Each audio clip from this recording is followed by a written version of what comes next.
Figura que perpassa todo esse período da grande efervescência das artes plásticas em Joinville, que é a marchand Marina Mosman. Ela vem de Florianópolis, estabelece uma galeria em Joinville. Se não foi a primeira, foi a mais longeva e mais importante, a Galeria Lascaux. Durante décadas, ela faz esse papel que hoje a Galeria 33 está fazendo, que é de poder não abrigar, mas talvez entrincheirar o artista em um lugar de onde ele possa projetar a sua arte. Isso é essencial, porque um artista no seu ateliê, ele é uma coisa. Um artista famoso no seu ateliê, ele é o artista e a sua obra. Agora, um artista que está começando, ele é apenas um sonhador ou talvez um desvairado. Quem dá o pincel para esse cara e fala, bicho, não, continua porque isso aí é importante, isso tem valor. Justamente essa figura do marchand ou da marchand,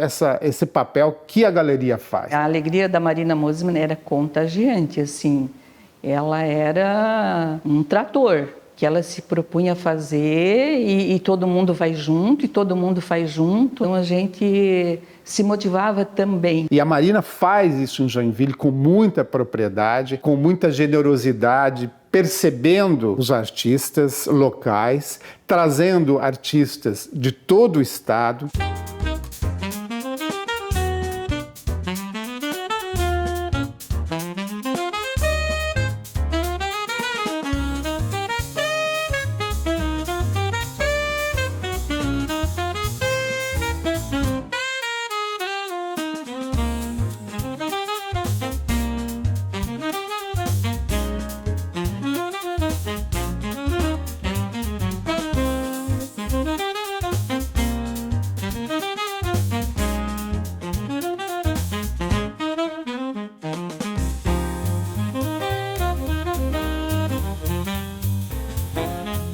O Hamilton Machado, especialmente, eu tenho, assim, profunda admiração por ele, porque, nossa, ele é um exímio desenhista, né? Então, ele tinha, assim, muita facilidade com a figura humana, com a anatomia, tanto humana quanto animal. Daí o Hamilton Machado era um desenhista maravilhoso. Acho que o Hamilton Machado chegou a ser um dos grandes artistas desenhistas brasileiros. O Hamilton era um grande desenhista, um estudioso. As pessoas viam no Hamilton uma pessoa meio arrogante, meio pafioso, naquele jeitão. Mas o Hamilton, na verdade, era uma pessoa muito tímida. O Hamilton tinha uma habilidade para fazer retrato impressionante. Ele saía com a gente ia no Polar, um barzinho que tinha uma sorveteria lá na Rua 15. Ele sentava, ele pegava o bloquinho dele e a mesa que estava do lado, lá estava a menina sorrindo, e daqui a pouco ele mostrava pra gente, né? Ele desenhava a menina ou a situação que estava vendo ali. Ele tinha uma facilidade, um domínio de desenho, de anatomia, assim, fantástico. Ele não precisava mais do que 15 minutos, 10 minutos para fazer assim, com traços limpos,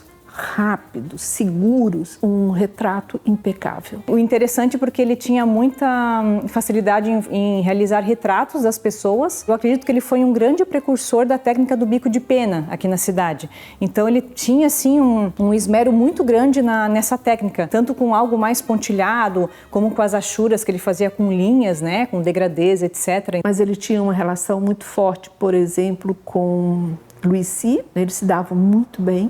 O que mais me chamava atenção no Luiz era a proximidade com as pessoas. Então ele parava para conversar com todo mundo, ele sempre tinha uma história para contar para todo mundo. Os trabalhos dele, as pinturas murais, né, nas escolas, ele se divide em 2 grupos. Os primeiros trabalhos, eles eram feitos numa composição circular. Então eram paisagens, casas, flores, animais dentro de círculos. Às vezes era um círculo só, às vezes eram 2, 3, 4. Depois, a segunda parte, ele começou a fazer uma composição mais retangular. Ele procurava sempre se adequar àquele lugar. O Si também, né? O Si veio de Florianópolis. E um trabalho também muito sincero, né? Muito fiel ao que ele queria.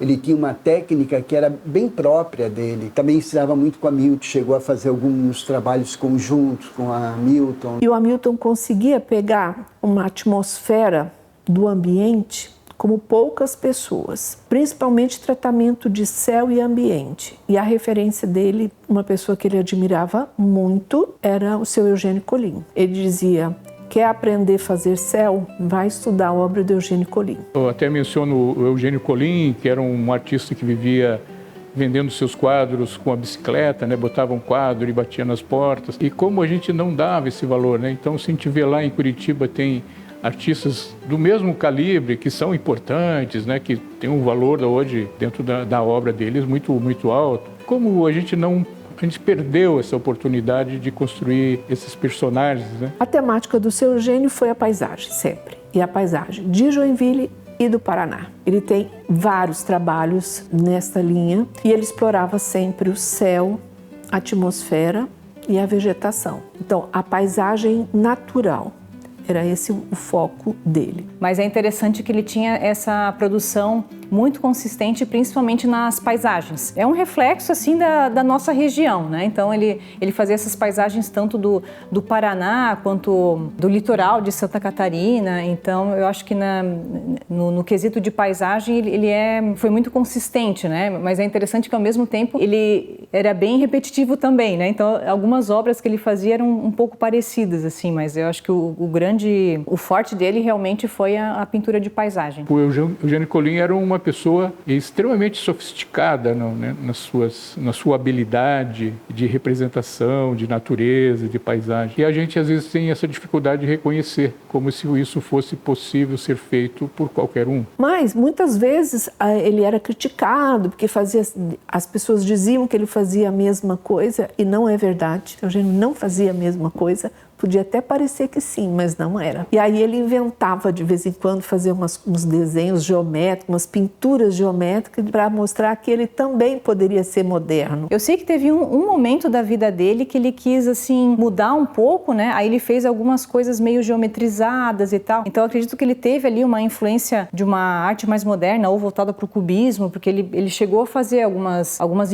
incursões assim artísticas geometrizadas ou voltadas para quase um abstrato. Né? Ele não era um pintor de paisagem, simplesmente. O seu Eugênio ia para além da pintura dessa paisagem. Ele buscava essa atmosfera. Eu acho que nesse ponto o Hamilton tem uma sintonia bastante grande.